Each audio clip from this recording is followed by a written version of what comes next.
ময়না কত সুন্দর লয় বাবা, আমার ময়না, আমার বাবা কত সুন্দর। 2013 সালের 24 এপ্রিল সকাল 8:45টায় ধসে পড়ে 8তলা রানা প্লাজা ভবন। অভিশপ্ত সেই ভবন ধসে হতাহতদের স্মরণে বৃহস্পতিবার সকালে অস্থায়ী বেদিতে বিভিন্ন শ্রমিক সংগঠন ও হতাহত পরিবারের স্বজনরা শ্রদ্ধা নিবেদন করেন। বিচার দাবিতে সোচ্চার ছিলেন সন্তানহারা মায়েরাও।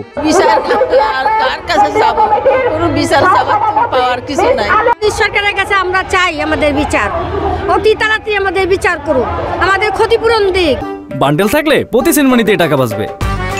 বিকাশ সেনমানি বান্ডেল কিনে জিতুন প্রতি লেনদেনে। 8তলায় নিউ স্টাইল লিমিটেড নামের পোশাক কারখানায় কাজ করতেন সালমা বেগম। মেরুদণ্ডের আঘাত নিয়ে দীর্ঘ 12 বছর ধরে লড়াই করছেন নিজের সঙ্গে। এখন দিন চলে বাজারে পরিত্যক্ত সবজি কুড়িয়ে পরে ফুটপাতে তা বিক্রি করে। আমার শরীর চলে না, আমি ওষুধের দ্বারাই বেড়াই, ওষুধ খেয়েও আমি ভালো থাকতে পারি না। সরকারের কাছে একটাই দাবি, আমাদের পুনর্বাসন করে দিক, আমরা মানুষের দ্বারা আর ভিক্ষা চাই না।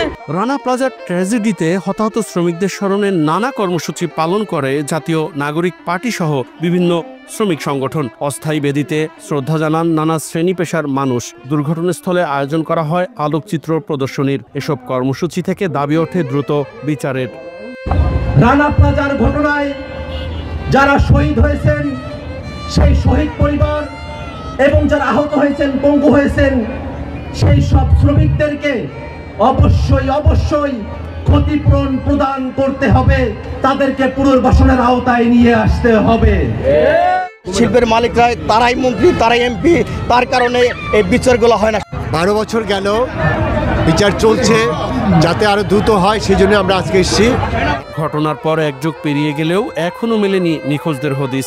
রানা প্লাজার বাজেয়াপ্ত করা জমিতে পুনর্বাসন সহ 24 এপ্রিলকে শোক দিবস ঘোষণার দাবি জানিয়েছেন ক্ষতিগ্রস্ত শ্রমিকরা।